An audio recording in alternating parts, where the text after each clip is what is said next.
Welcome to the Two Wealth Show, a show that shares how you can create real wealth for you and your family. I'm one of your hosts, Justin Bogard, and my co-host is Elizabeth Sickles, aka Super E. I am a real estate note investor, specializing in performing residential real estate debt. I find the deals, acquire them for my own portfolio, as well as educate investors while walking them through the process of owning a real estate note. My co-host Super E, a real estate investor, specializing in short-term rentals and the management of them. She connects investors with short-term tenants and manages everything in between. Our show is sponsored by BrightPath Notes and Elizabeth Mayora. You can find out more information by visiting our websites at brightpathnotes.com and elizabethmayora.com.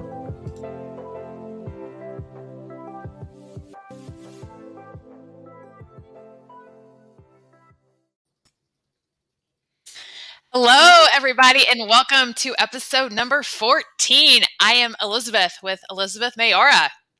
All right, and I'm Justin Bogard with BrightPath Notes. And we have an interesting and fun, topic for all of our listeners today. All right, so what has been something that's been going on with both of us recently is that Elizabeth and I often get phone calls from people that want to get in our specific businesses, whether it's, Airbnb type of short-term rentals like what Elizabeth does, or whether it's the note space, what I do. And we find that people are a little confused on what the information they can get for free and if it's good information. There's a very big difference. Yeah. That old saying, cheap is expensive. Or you get what you pay for, right? Yes. Yeah. So Elizabeth, every now and then I would, throughout my career in real estate notes, I would get phone calls of people, just asking me questions and just wanting to either be in the business or just learn a little bit about notes. And I'd always, spend some time with them and just give them, my experience and my thoughts on specifically what they're trying to do and just kind of help them in the right direction of where they can go to get better information. And I find that more people are starting to come into the real estate world as of, this year, since COVID-19 in the 2020 year and now entering into 2021. People are seeing that real estate is happening, in a great way, and they want to get involved somehow. And so with online stuff today, there's a lot of resources out there as far as different blog pages like Bigger Pockets. And there's a lot of Facebook groups that talk about different things in real estate. And there's obviously a lot of articles that have been written. There's several books that have been written on different things in real estate. And there's a lot of great authors out there and a lot of people that really haven't been in the business that long that are writing material. And then other people are reading that material thinking like this is information that I should go act on, or at least in their experience, they think that they have a lot more experience than they really do. Has that been your thought as well? Absolutely. And I think it's really important that if you are seeking somebody to be your coach or mentor, that you ask them, are they active in the business? And depending on what's going on, for me, property management, how many properties are you managing? For Justin, hey, how many note transactions do you do a year? So those are very important because you need to be with people. Real estate is so dynamic. You got to know what's going on because it changes all the time. Mm-hmm.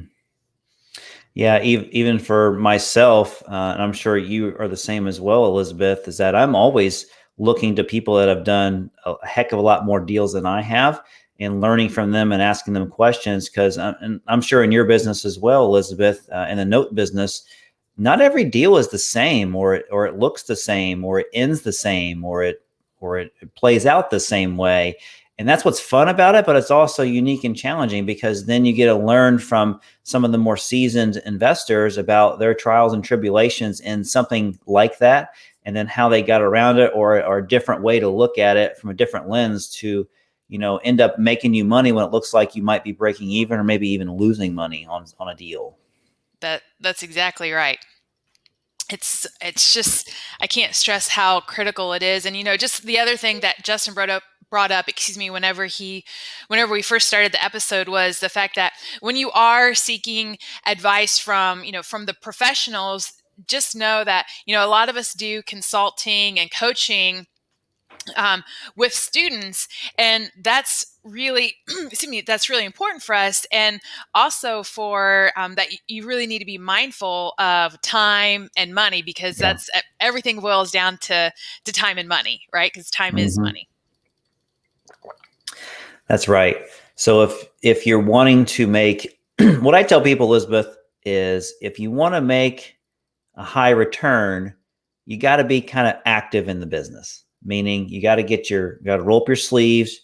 You've got to learn this stuff. You have to educate yourself the right way, and you're going to have to spend some money in order to do that, because there are a lot of great training programs and training mentors out there in different facets of real estate that can get you going down the right path. If you choose not to do that, then you really need to tether yourself to a professional that's done this many, many, many times, specifically in your business. And I tell people that as well, like whether that's me or whether that's somebody else that's in the note business, do a deal with them, have them walk you through a deal or buy one of their deals and just experience what that is, so that you can know, like, do I really want to move forward with this? Do I want to make a business out of it? Or I just want to use this to make money and be wealthy passively through my retirement account, or maybe I've sold a business and I just want to use my cash and have it just work for me. Hmm. Absolutely. One thing I think that's important to keep in mind too, excuse me, that I also think that it's good to work for people if they've have built a business and then they sold it off. For example, Morgan's my business coach who we had here on the Mhm. podcast. She had a number of very successful businesses that are locations that she sold off, and now she's a business coach. So, that gives her all of the background, all the experience she needs. So, as long as people are active, and she sees so many different industries, um, you know, that's really, really important. All right, so here's your quiz, Elizabeth, from that episode that we recorded. Do you remember how to pronounce Morgan's last name? Ciani, What was that? Ciani, Chiani. Ciani, Chiani. Ciani. I have such a good time teasing you about that. Which, and actually, just something to kind of note about that, as people network, right, in the real estate world, it's a very small world. And Hmm. she just bought a house in Chicago. I spoke at the Chicago RIA, so, and she's going to be doing a major rehab on this property. So I said, well, hey, I'll connect you with Danny, because he can get you with the right contractors. And it's really nice, once you start networking with people, to be able to help people, even in that respect as well. Absolutely. Yeah, that's great. So that's what's great about the business that I'm in, and which is why I can invest not just in my backyard, but I can invest all across the country. And I also have, like you said, Elizabeth, I have boots on the ground in nearly every state that I would want to invest in, to where I can leverage their expertise in that area and say, this is what I'm thinking about doing. Do you have anything to add to my due diligence that I should look out for based on, your experience since you live there? And it's what do I want to call it? It's invaluable information that you wouldn't otherwise find by just, Googling it. Hmm. And just on boots on the ground, I just had a call yesterday with a soon-to-be client Hmm. that's from out of state, and was looking at a property. She sent it to me, and she said, "Hey, what do you think about this for a short-term rental?" It's just below a $600,000 house, and you think, "Oh, well, hey, it's X amount of money, which is expensive for this area." But I told her, just from the pictures, I could tell they used cheap carpet. Uh, I mean, it was horrible. And I said, I wouldn't touch this. And the reason is because I know if all of this is done so cheap and looks bad, and pictures can make a lot of things look good, yeah. that electrical and plumbing, Oh, yeah. that's a whole, they cut corners on what I can see.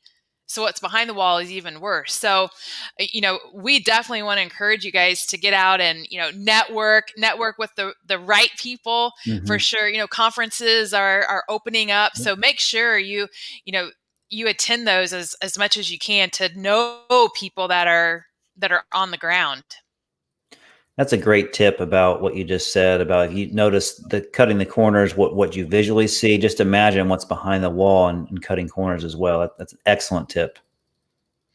Yeah, it's I think it's probably a little bit more for people that if you are new to real estate and you're chomping at the bit to do your first deal, right? And Hmm. then the other side is, the folks that have a lot of wealth that they can put in a lot of money immediately. So they just think, oh, well, Hmm. that's okay. It's going to be okay. No, you got to know who rehabbed that house. Are they reputable?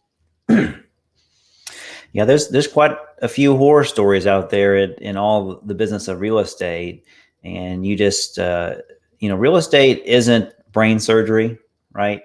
It isn't easy per se because there's you know personalities, there's businesses, there's vendors that you use, and everybody is going to move at their own pace, or everyone's going to do things a certain way that, and then you just have to discover what is going to fit best for you and how you move forward. So running a business in real estate, it's hard. It may look easy and glamorous, and it can be, once you get to that stage, but building your business from the ground up is obviously, it's challenging, just like anything else.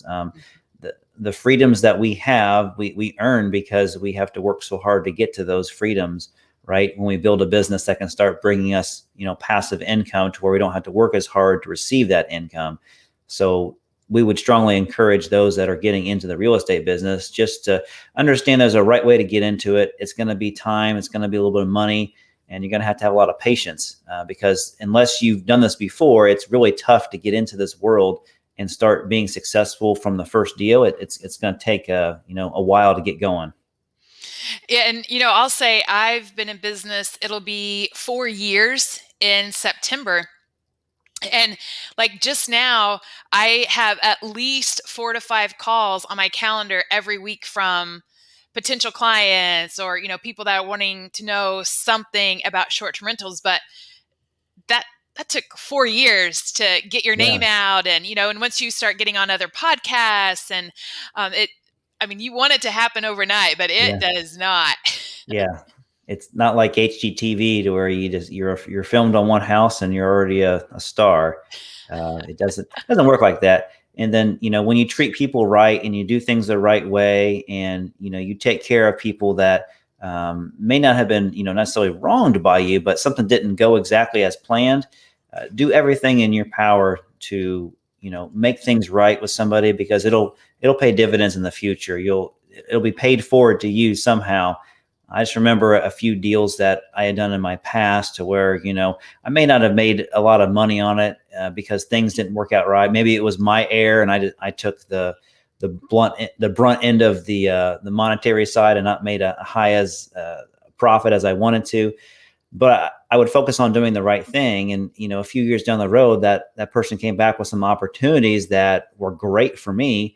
And, I was able to make a sizable amount of money in those deals in the future, all because they realized that I did things the right way, and they wanted to do business with somebody that did things the right way. So it does behoove you to make sure that you're always trying to do the right thing. You're in it to make money. Obviously, you're not a charity, but you also want to recognize when you should take off your CEO hat and put on your humanitarian hat, and know what's the right thing to do. Absolutely. What goes around comes around. Yeah. Yeah, I've seen a lot of people in the business that want to oversell things or try to squeeze way more profit than they need to, and it really hurts the end person that buys their product or service or real estate in our world.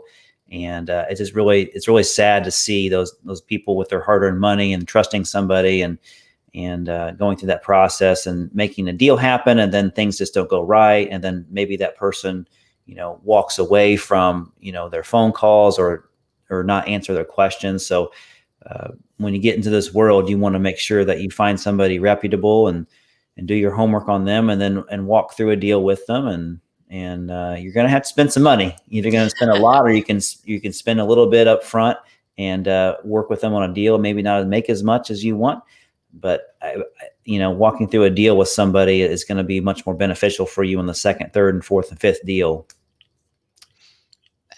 Absolutely. One of the other things, actually, the first joint venture deal that I did, I don't know if we've talked about it on the podcast or not, Okay. but excuse me, my JV partner was associated with somebody here that has a phenomenal reputation. So I thought this person was also going to be to that esteem.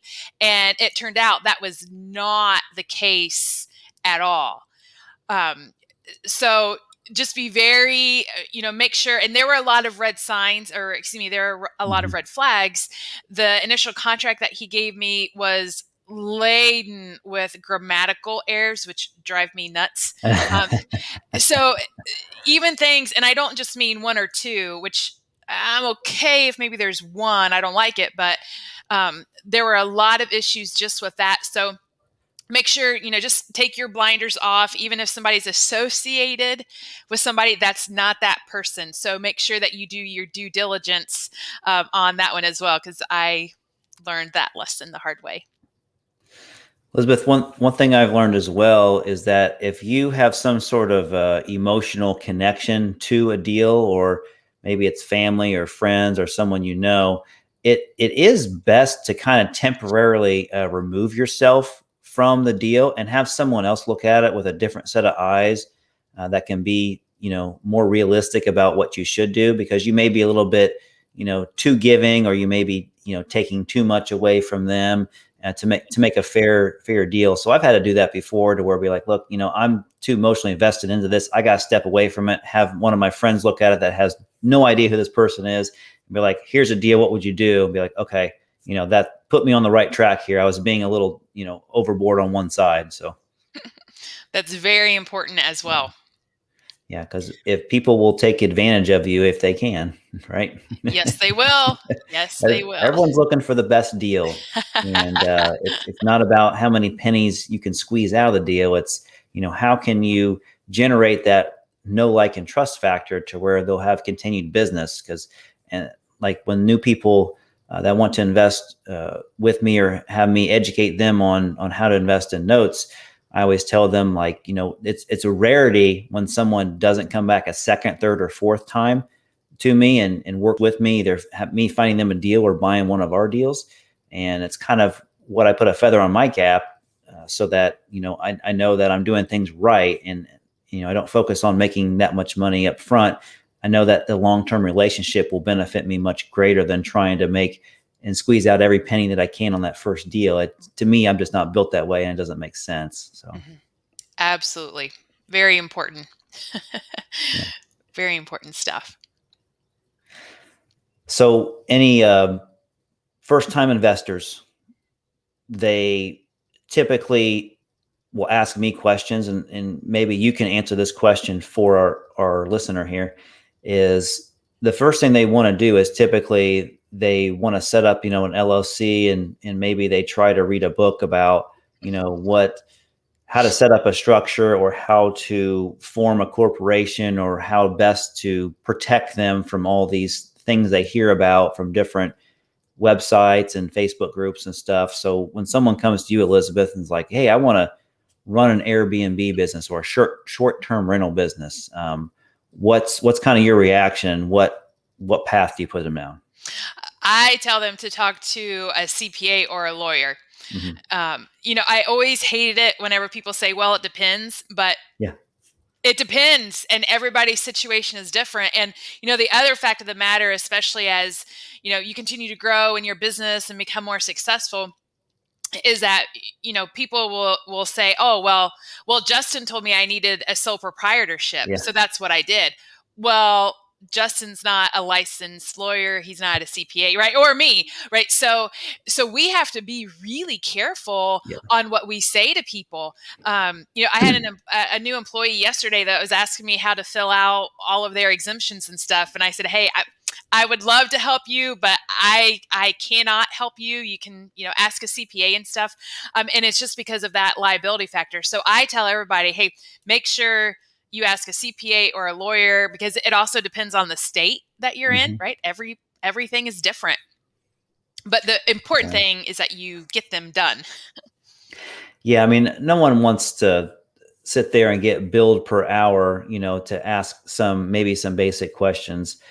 So I wouldn't focus on that as much because most, good attorneys or good CPA firms, they don't mind spending 15 to 20 minutes with you, maybe just getting you in a basic direction and then knowing like, okay, when you're ready to dive specific into that topic, let's start the clock and let's go ahead, and we'll obviously charge you our hourly rate. But yeah, I've met many CPAs and attorneys that will bend their ear for a few minutes for free and be like, oh, okay, I understand what you're trying to do.